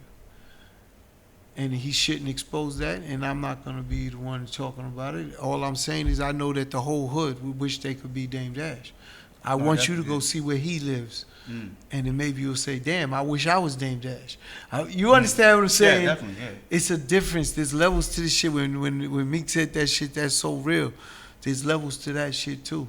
He's not broke like your nigga in the hood. Nah, He's far from that. Yeah. He's far from that. No, they didn't have a way of painting pictures and making shit seem Yeah, but way, you know, way worse than it is, people you know? love to talk about people. Yeah. Right. They like to Nah, bring that's you not down. even real to me. Shout out Dame, man. You know what I'm That's the saying? thing about And our it- culture. You know, lose everything he did and still doing it. It's amazing. And the reality of Dame Dash, how about this? The reality of Chris Gotti, the reality of Dame, we should be running Fortune 500 companies. They'll never let us do that. But really, that's the amount of knowledge we have. We should be able to do these things. Right, Dame should be able to run a company if he chose to, if he wanted to. See, he wants to be an independent and owner, but he has the knowledge of any of those CEOs that is up. Yeah, definitely. There's not a question about it. You ran a I have that you ran a same successful knowledge and company. information as Yeah. all them CEOs. I sit with them and talk to them. Yeah. I understand. I overstand. You understand? I overstand why they don't allow us, because they're afraid of what we might do, will do. Speaking of will do, what are you doing with this basketball league of yours? Oh man, What is you it, Clash? That's it. CPL, Clash Pro League, Clash TV is just a part of what we do. It's Clash TV films all of this stuff, but CPL is what it's about. That's the Clash Pro League. We did an inaugural season last year that went crazy. I mean, I couldn't ask for a better first season. And it's a pro league, meaning it's all paid players, all paid coaches, assistant coaches. It's fire. And at the end of the day, this is our second season coming up. It'll start in September, end of September, ends right before Christmas. So it's a very short season. And I love that about it, because it keeps every game is so impactful. So the guys are really playing their asses off because they know they got to win. There's a prize pool. Aside from them getting paid, there's money at the end. And, I mean, these are all NCAA guys. This is guys that played overseas or in in the NBA and maybe came back down. These are guys that didn't get the opportunity coming out of college because they didn't have the right agent. You understand? I had over 500 players sign up to my draft last year. I'm expecting probably the same number or more because half of them stay in position and I have to draft the other 5 slots out of 10 for each team. It's 8 teams, so it's only another 40 slots. But I'm sure that they're gonna want to come try out. Teams, okay. You know. What made you start that? Why did you? Well, if you know anything about my history, I'm inside of street ball basketball for 40 plus years. Helped a guy like a Greg Marius at Rucker Park to attain some of his success there at Rucker. Rucker became Rucker in his heyday. I've had history with Dykeman Park to this day with Ken Stevens, building out Dykeman, which is the biggest park today in street ball. I just mentioned my boxers. I had a sports management company that I had boxers, a golfer, NBA players, football players that I was managing or co-agenting with them. So I had a ton of history with the NBA players and all the players I've associated with over these years. And I seen a flaw, or not a flaw, but an inefficiency, or let's call it a flaw, where there's only 32 teams in the NBA, am I right? 32 teams in the NBA, and they only do 2 rounds of drafting. So that's 64 players that can get picked every year into the NBA. Out of thousands and thousands and thousands of players. Then if you say, oh, well, they could go overseas. Okay, you're right. If it's an international team, it cannot be all American players. It's 2 slots, typically, internationally for each team for an American player or a player that's not from their country. So, you know, and then if you don't have the agent, so I don't use agents in my league because agents, just like in music, the lawyers is in cahoots with the record labels. So it's like, if you don't understand this part, agents I removed it because I'd rather the player solicit the coach directly and try and woo themselves a job, right? When they do a combine, the coach is going to be there watching them so they could get a job that way. But if they don't, they could just submit and say, hey, look at my film, look at what I do. I could come and do this with you on your team if you'd have it. And now a coach can make a real decision. Where when it's agents, if you don't have the right agents, you never even get an opportunity to go talk to that team that might have needed you. So I'm going to eat what you kill, guys, meaning if you're a player, eat what you kill. Work. You want to do this? Work. Nigga, fucking call the coach. Like, I'm not a free handout guy. That's not it. Come get it. And to me, that's fair. That's more than fair. Because if you use agents, most of you won't get a chance to get to the best agents that have the relationships with all the coaches. It's the same thing in music. You don't have the right lawyer. They have the relationships with all the record labels. You wonder why you can't get a deal because you ain't talking to the right person. That relationship, that network, man. Yes. Gotta be intact. Now, of course, there's exceptions to rules all the time. Nothing's 100% but death, but that's it. That's it. You got to understand the opportunity that you have in front of you and work it. And that's what I'm doing. I'm giving them an opportunity. And then once I finish New York, I'm making another league in Baltimore, another league in Atlanta. So it's not a team in New York and a team in Baltimore. No, it's a league. It's a difference. All the different leagues. And then this way now I would have so much marketing and power. It's a whole nother story. You understand? I'm looking for investors. If anyone wants to come up and put some money in, I'm looking for some investors. You know, the vision, you're just feeling the void. You've seen the void. It's a lot the of void. these players, and you So feel the in void. business, it's supply and demand always. Yeah. You know, when you started Forced to Win, you seen the void that you said, no one's talking about forcing to win. Let's do that as our reason, because podcasts, everyone has a podcast. But you had to figure out there's a void here as far as for talking forcing about, to win. You know, in that music topic. industry, Yes. people learning knowledge, especially where we from New England. So Yeah. you know the 6 states in New England, Connecticut, Mass, Rhode Island, Maine, Yeah. New Hampshire, Vermont. It's kind of dark up there, man. You know It's what I'm saying? okay. There ain't too many dudes from our area really like catching that deal right now. Not even a deal, but just getting that Getting push, it. that oomph, Yeah. that Getting an national eye on stardom. them. Yeah. I know You what I I'm go saying? up there, they're gonna go crazy because no Yeah. one ever goes up there. Yeah, That's what you know. happened when I went on my tour. Everywhere I went, they couldn't believe I was actually there in Yeah. these cities because they was like, no one ever comes here. So with Forced to Win, we feel like we're from a place where music, artists don't really come out, too prominent from this area. So let's try to focus on the New England area as far as giving them a platform and interviewing people like you. who's Yeah, for knowledgeable sure. of, music What to business do. and trying to teach them something. You know what I'm saying? So maybe we need to do something with you out that way. No, Have you- definitely. Have yeah. you come out Well, that way? like what? Like what? Talk about it. Yeah, let's talk about it. First of all, No. we can do some. You can From a music standpoint or the Music movie? standpoint. Because I Music, am doing movie. what I'm doing with the movies. I'm doing watch parties. Okay. So I'm gonna be in multiple cities doing a watch party here, there, and again, and we'll go play the movie. I'll bring some of the cast, and we're gonna talk about it. We bust up on the doors and the bars and whatever food, Nah, yeah, we can do that. Yeah, we can and do then that. and then Yeah. we have a little evening like that, and that's something to do. Yeah. Mm-hmm. Yeah. We definitely do something like that.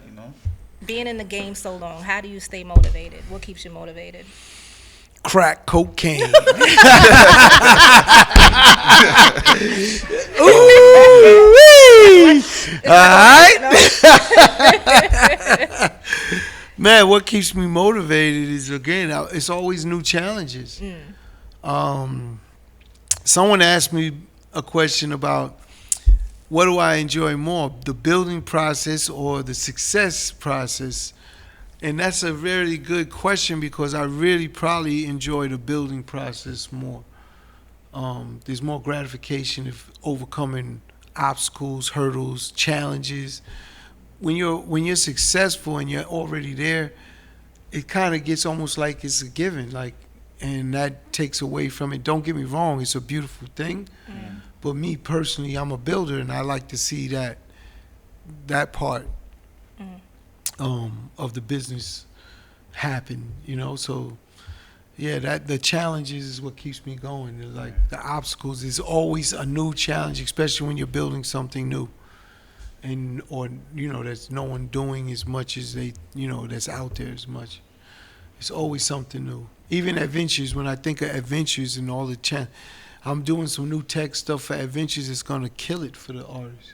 I'm so excited, but it costs me money, of course, to build it, and it's the challenge of building it. Like, damn, you run into this issue or that issue, and it's like, damn. I just think looking from the outside in, it's like you're passionate about filling voids. You know what I'm saying? You see something, you want to fill that void, and you're just passionate about just doing that. Like, you feel me? Whatever it could be. Like, you went from basketball, you're doing movies, you're doing the music, now you do your own, It's funny, distribution platform. what do they say? Jack of all trades, a Yeah, master of none. Nah, you- I disagree, and it's because let's say I master music, if that was the case, or business. I'd rather say business than music. They're all business. It's all business, and they're all the same the way I look at things. It's exactly the same.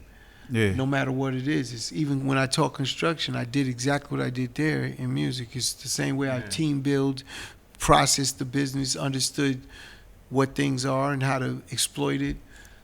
Same thing. Yeah, you're passionate about filling that void, man.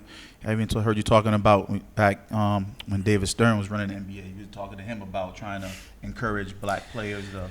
Yeah, You they know, call me the they- Black David they Stern. get- No, they the get- Hood David Stern. They they call get me the the Hood money, David Stern because I'm you the know. commissioner for the CPL. They get all this money. They don't know how to, financial literacy basically. They get this Absolutely. money, and You- then it just, that they get it. It comes fast. They blow it fast, and next thing you know, you're only playing NBA for the average of like 10 years or something, and Yeah, but that was, then you're out.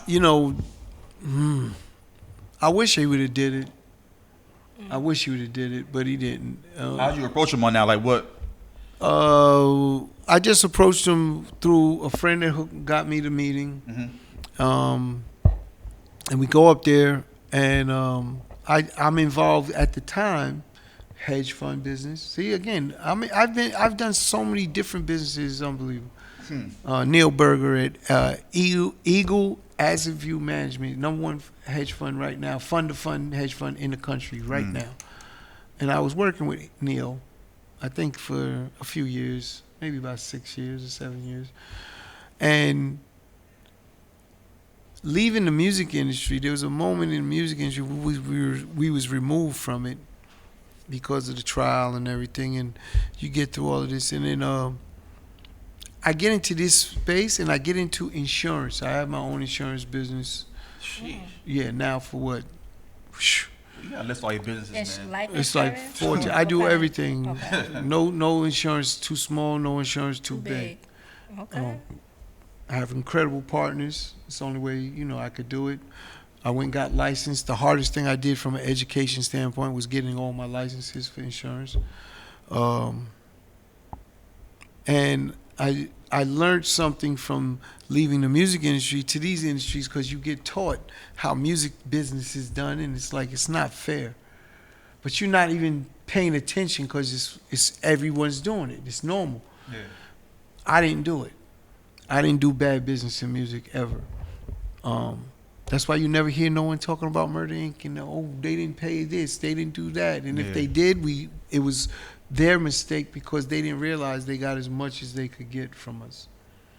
Nah, I get it. I never heard nothing about none of that. I'm telling I only you, heard it's only like, about trying to get people the masters back. You know what I'm saying? But again, you could get I your match back, but again, it's kind of it's kind of like disrespectful. yeah. Because Irv is not Leor. He's not Jimmy. Irv made the record with you. It's a difference. He might have gave you the idea for the record, and you want the master back. He might have changed your words. He might have added to your words, and you want the master. But see, there's a perception that everyone goes out with, and me personally, I don't like to get into it because it's not real. Yeah. It's fake. So when they want the master back, they want the whole actual the master ownership back. of a master. When you say you want your master back, is the ownership. No of percentage the of the master. You want people. They want the whole thing. Like I want this, and you get nothing no more. Yeah. See, I don't think you that's you fair. might as well kill me. Because at the beginning, when you were Fuck it. when you're an aspiring But artist, it's a difference. Okay, in business, right? In business, let's say this gear. You paid for it. It's yours. yeah. I want it. Because I did this podcast. This is going to be the biggest podcast you have, and I want all of this shit here. What are you telling me? I could have this? Hell no. Okay, so it's kind of similar to that kind of scenario. Now imagine you made the records with him, or you made the equipment. Not only did you pay for it, then you made the podcast. But I still want it. It's kind of crazy when you get down to it, and it's sad, and it's almost a understanding or education of what it should be. When I hear it, let's use Taylor Swift. She was mad because Scooter Braun bought her masters that was for sale.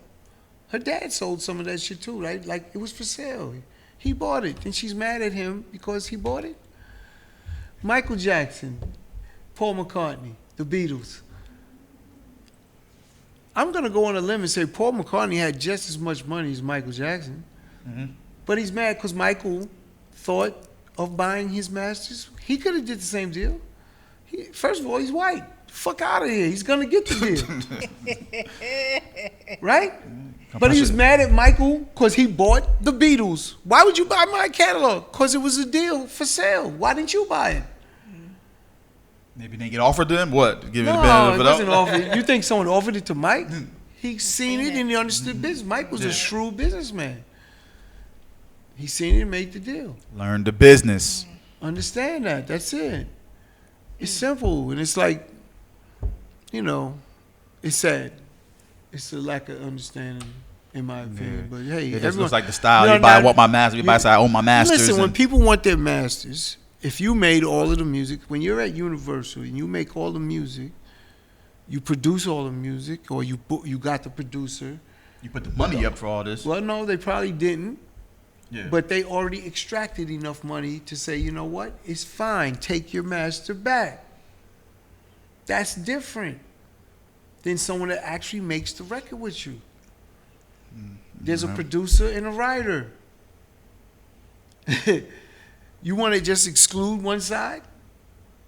No, I can't. Yeah, I get it. It's just weird.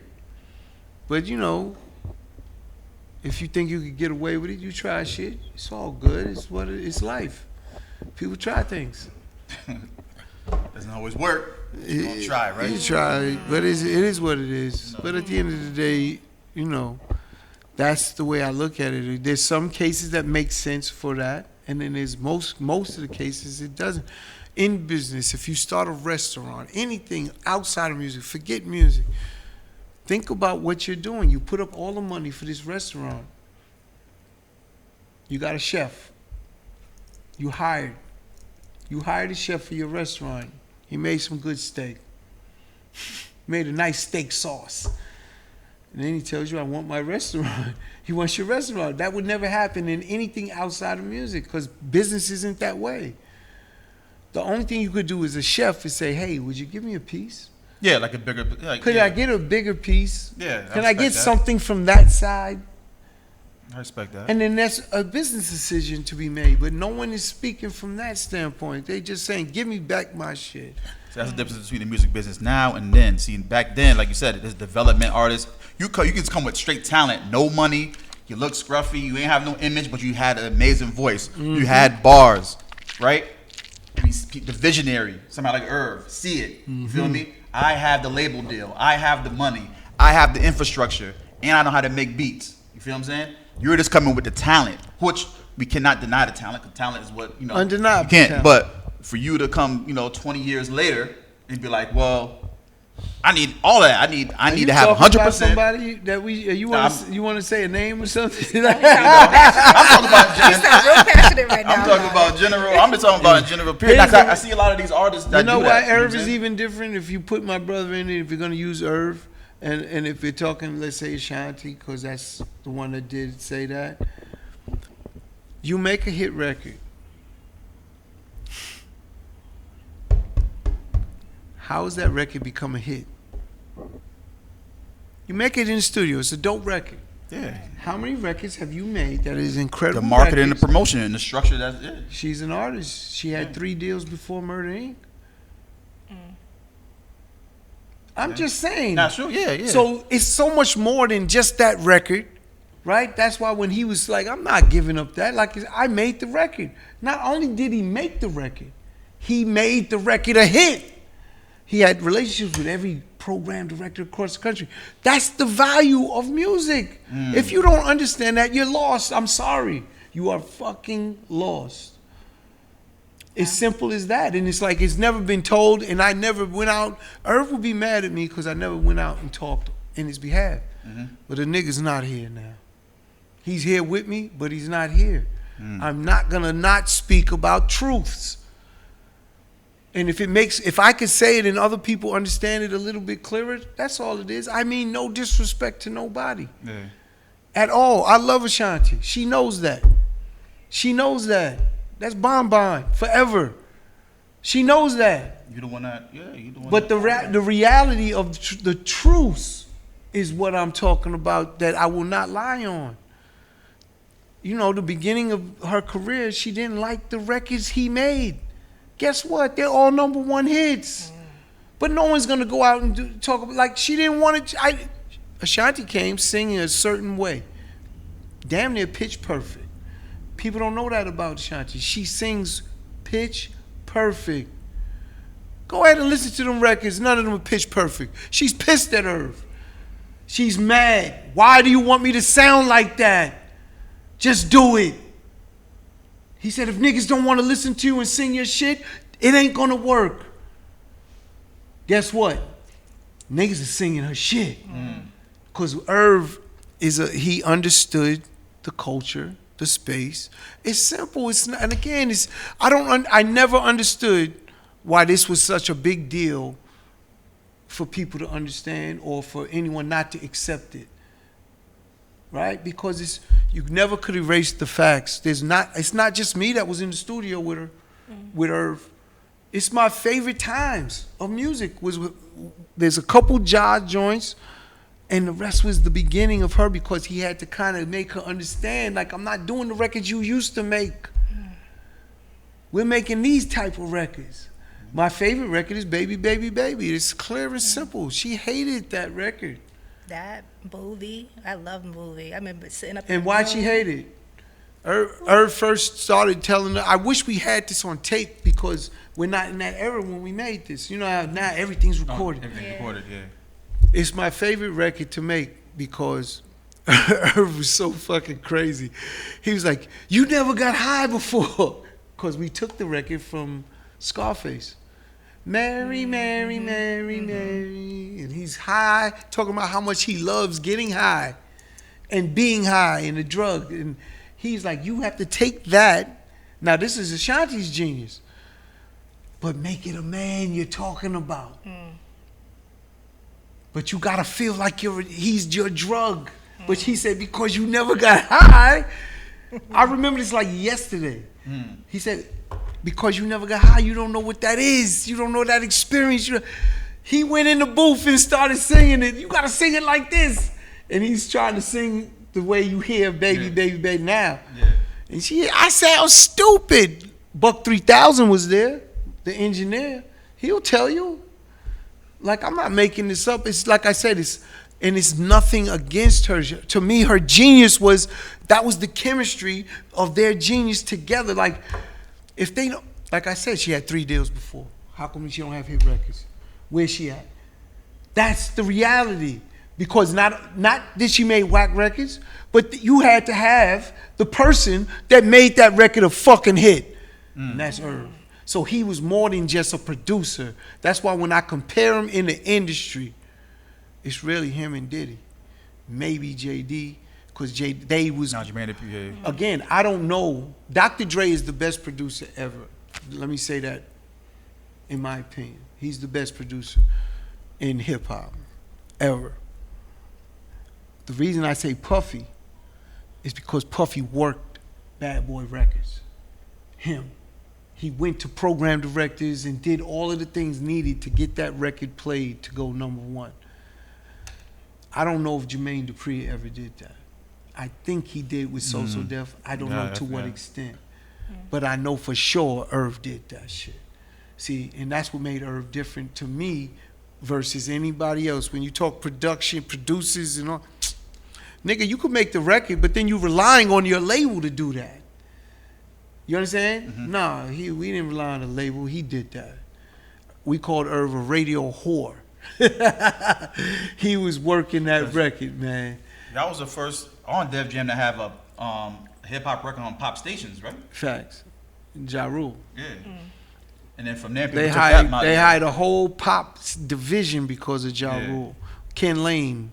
Shout out Ken Lane. They brought him in, and I'll never forget that day either. There's certain monumental days in Def Jam with us.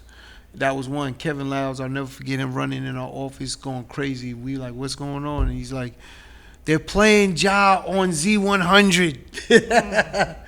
And we was like, so? We ignorant. We didn't know this shit. So? We didn't pay for that. Pop radio is how you make the money. Yeah, I know that. Next you know, they hire a whole division just because of that. So again, if I go back in hindsight, I always say this because I'm a business. Now, I know business better. If I knew it then, it would be a whole different Murder Inc. because I could have easily said, hold up, wait a minute. We need to now have a different talk about equity of Def Jam. You know, because now you're opening the division for hip hop on pop radio because of my artists. Which means every artist behind us that's on Def Jam is getting the benefit of Ja Rule. We open the door. It's a different conversation. Yeah, it's a lot to it. It's a lot. Yeah. But you know, you've been out here force of winning for a long time, man. Y'all, you know what I'm saying? Like, y'all really force of win. Like, Really? y'all beat the feds. Yeah, You know what I'm saying? by the grace of God. By the grace of God, praise the Lord. Yes. Y'all beat the motherfucking feds. Yes. You know what I'm saying? Yes. Y'all forced that win. Yeah. Y'all need to have that goddamn thing. You know what I'm saying? I got it for sale. We forced that win. Y'all did, man. And congratulations on that, man. Thank Praise you. the Lord, man. You know, Shit was. I wish my lawyer was still here. He passed like a year or so ago. Jerry Shargell. He's the best lawyer you could imagine. What's the deal with hip hop police, police and hip hop, man? It seemed like They followed me for years. They trying to make it seem like it was a myth. Like there's no hip hop police. They and all followed that. me. They beat me. Everything you could think of, I dealt with the hip hop police. Pulling me out my car, all of that shit. You know, and I was always rebellious because I'm like, you ain't supposed to be doing this. But they broke all the laws. They wouldn't give a fuck. And then I ended up hiring Derek Parker. Shout out Derek Parker. He's the guy who started the hip hop police in New York City. He didn't know I knew that at the time.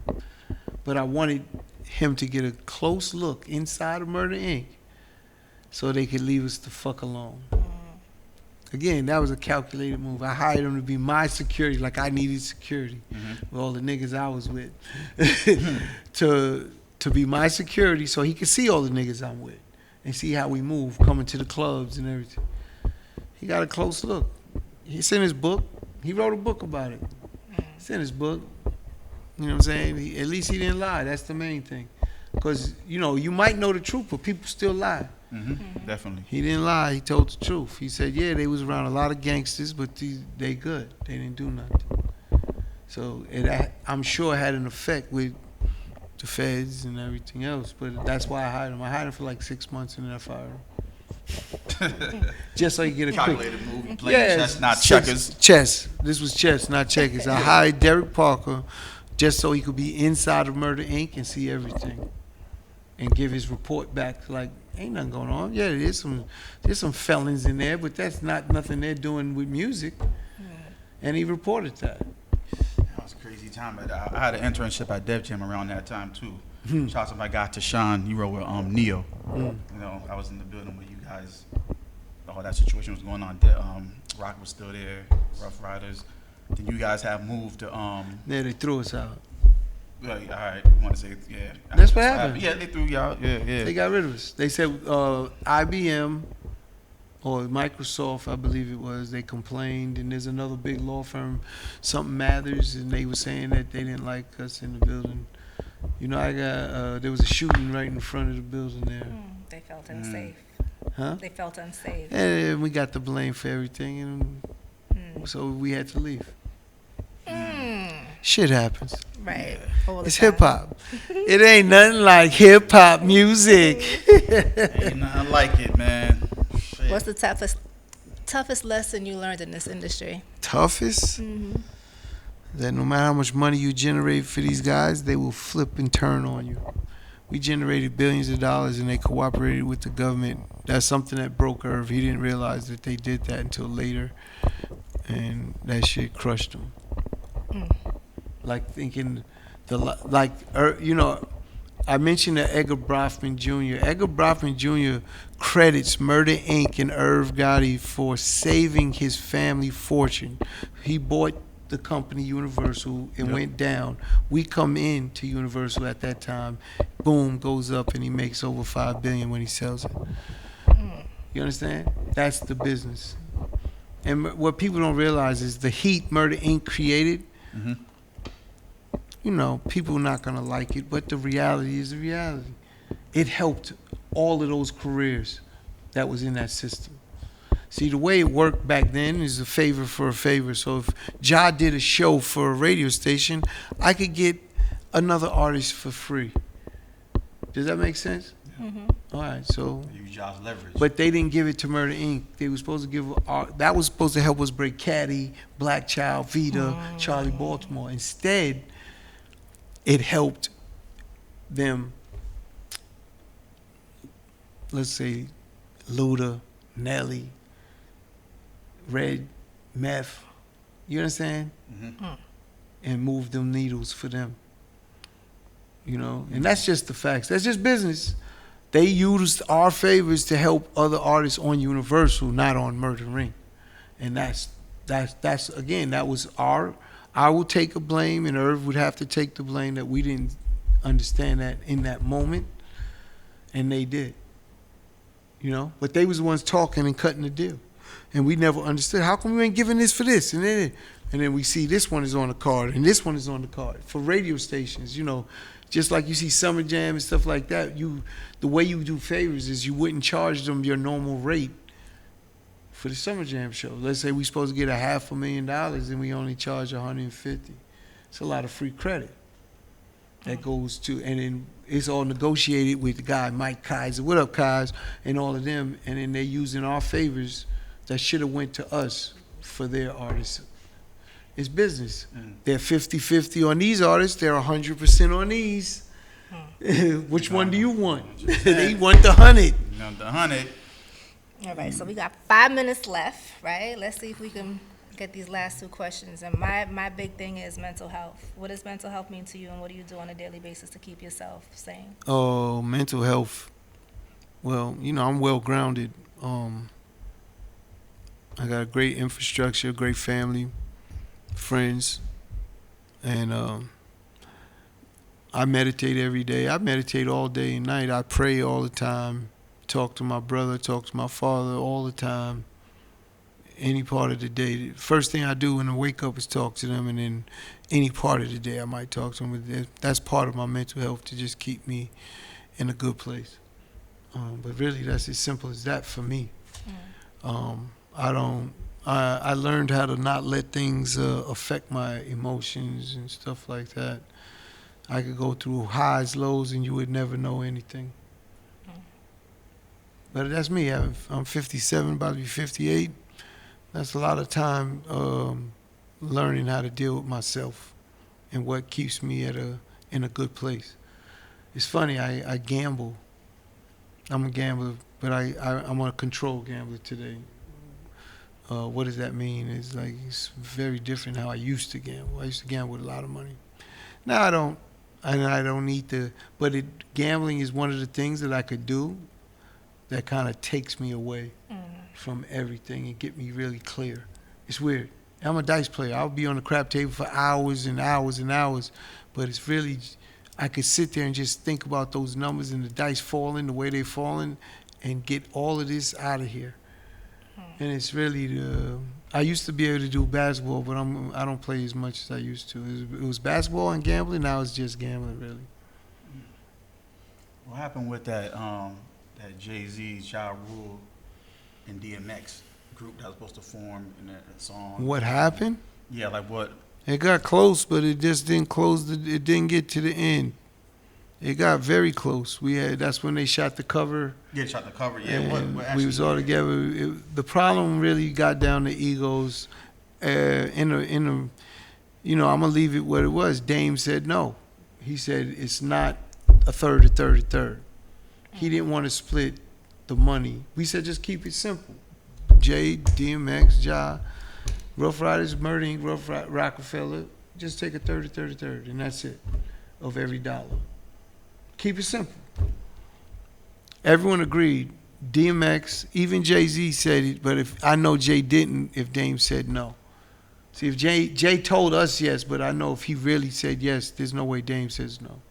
And then that's how it just didn't happen. It was like, no.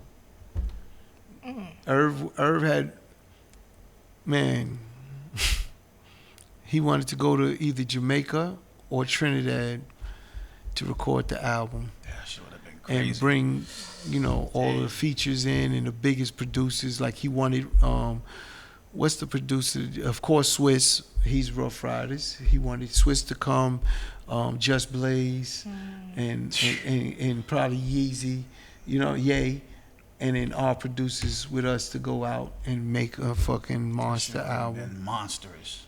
Damn. That was his vision, man. It's like it just never happened, but that was his vision.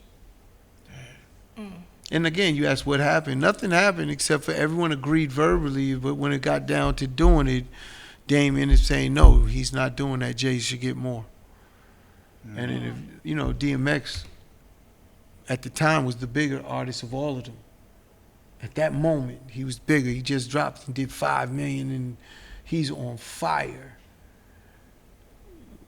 You know, truth be told, you know, I love Jay, but Jay, we was doing numbers just as much as Jay or better. That's when Volume 2 came out. In my lifetime, Volume 2, I think Jay did 5 mil. Ja Rule did 5. DMX, he came out with 2 albums in Two. 1 year. It's 5 and 7, 7 and 5 So, or something like y'all that. was trying to put out an album after all that momentum. Right in there. Shit. Yeah. That would have been crazy. Yeah, that was Earth's vision. Those guys was all on. Visionary. No, remember Blunt? I told you about Blunt Records. yeah. That's 20-something years in the 90s, early 90s. Damn. And all of that, maybe even the late 80s. It could have been the late 80s. I'm bad with timelines, man. But all of them, you know, they knew each other. Irv was the constant between them all, and it just never went and took place. When he heard them all, he was like, yo, I want to do this. This is Murder Inc. This is like Murder Inc. Inc., not like INC, the Inc. Like, that's how he was thinking. Irv was always marketing like a play for words. Irv was always trying to get to the back, do something new. One of my last questions is, how was that talk when Nas wanted to sign with Murder Inc.? You know, what was that about? How did that even come about? This is after Nas. You know, Nas is already world renowned, but he was already a legend at this time.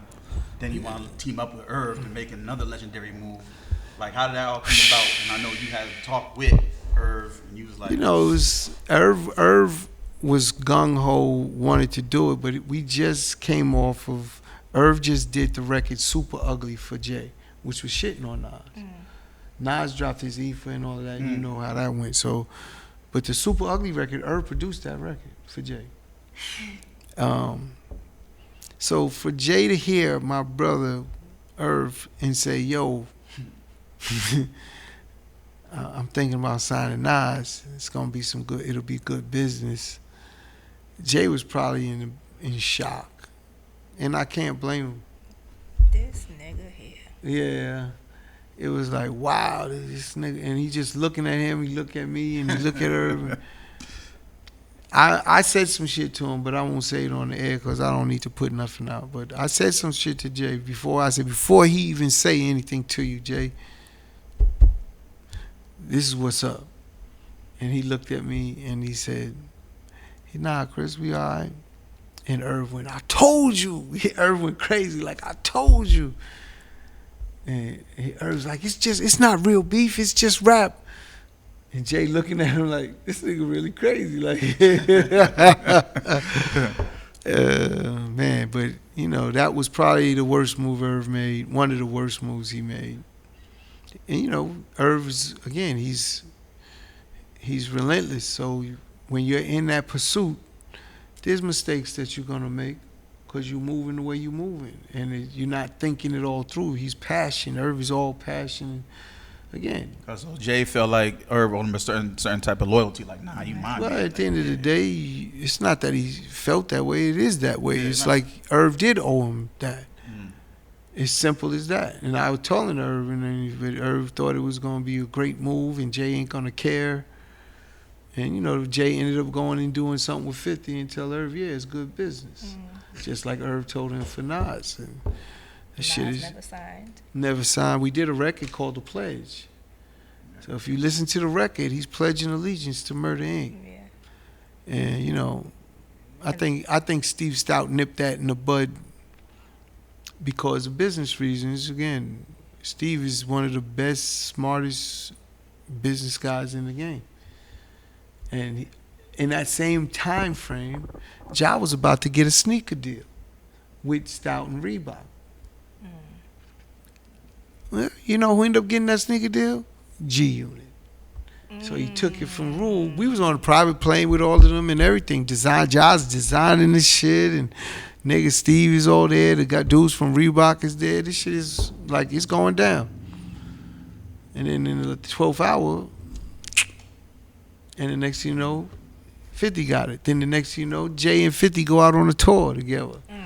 And I'll never forget when Jay said, yeah, that's good business. Oh, boy. Oh, man. Huh? Oh, boy. Checkmate. So at the end of the day, I remember, you know, all of those things. And we got, you know, Jay and Irv had their words to get back to cool again. But, you know, Jay was, let them know, like, that was fucked up. But the know? relationship was never the same. Nah, well, Jay was already. Their relationship to me has always been the same. Irv wasn't next to Jay no more like he was. Jay's already evolving into Jay-Z. Hove, like that nigga's a monster. Like, so it's not like Irv thought he was supposed to be there. Irv is building Murder. How could you be with the nigga that's already doing all of this shit over here and are you doing this over here? You can't be like that no more. It's just impossible to be in the same way that it was. Irv was his DJ. Irv was his DJ doing all the shows for him, telling him what to do, everything before. Then Irv got busy. He couldn't be his DJ no more. Jay would come to my office. And ask me, where's Irv? I said, he's coming. He sit in my office. You want to close the door? Yeah, I'm cool. And wait for Irv to talk to him about his shows and music and everything. So it's the nature of the game. They both was evolving. Yeah, it happens. There's nothing wrong with that. Everything was cool. Everybody, grows and evolves. At the end of the day, that's what went down. And then next, you know, like I said, they spoke. They family. That's brothers. Families fight. Fuck out of here. Niggas can't make nothing more out of it than that. You know what I'm saying? They had more other things that they had disagreements on before too. Jay know who Irv is. He's fucking crazy. He's a mad scientist. Irv is Dr. Frankenstein. I always used to call him Dr. Frankenstein because I said, you want to make monsters. He's trying to make a monster, yo. Well, this is definitely one of the best episodes that we've done in a while. That's Great what's up. conversation. We appreciate you for taking the time out to sit with us Yeah, tonight. thank y'all for coming up. Shout out to Dex, right? Dex Diamond, Shout out to Rich. okay? Was Rich another Black. one, right? So shout out to them. Shout out to both of them. Spoon too. Come Spoon was on. it Luke, too, what up, boy? right? So He's and shout a out to movie Wayne. entrepreneur extraordinaire. Yeah. Keep doing them. Keep killing them, Luke. But no, we really appreciate you. So thank you Definitely. guys for tuning in to another episode of Force to Win podcast. I am your girl Leticia J. It's your boy Frank Nino. Yeah. And this is Chris Gotti, Lorenzo. Boom.